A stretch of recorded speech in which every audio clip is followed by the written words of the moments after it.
Today, I'm going to be explaining an electrical circuit and how volts are being divided among its components in a series circuit.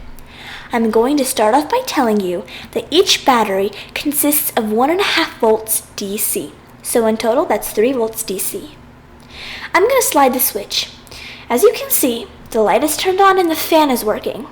This is because current is flowing from the batteries, through the slide switch, through the motor, which is why it's turned on, through the light, which is why it's turned on, and then back to the batteries. The current is flowing from positive to negative. Now I'm going to press the button. As you can see, the light's not working anymore, and the fan is speeding up. The light's not working because current is flowing from the batteries, through the slide switch, through the motor, and then through that press switch, back to the batteries, because electricity is looking for the easiest path back to ground. And the fan is speeding up because it doesn't have to share any available voltage with the light, because the light isn't using any, so all of the voltage goes to the motor. To put it in simpler terms, think of the batteries as a big pie, and the two components as two children. They both want the same amount of pie.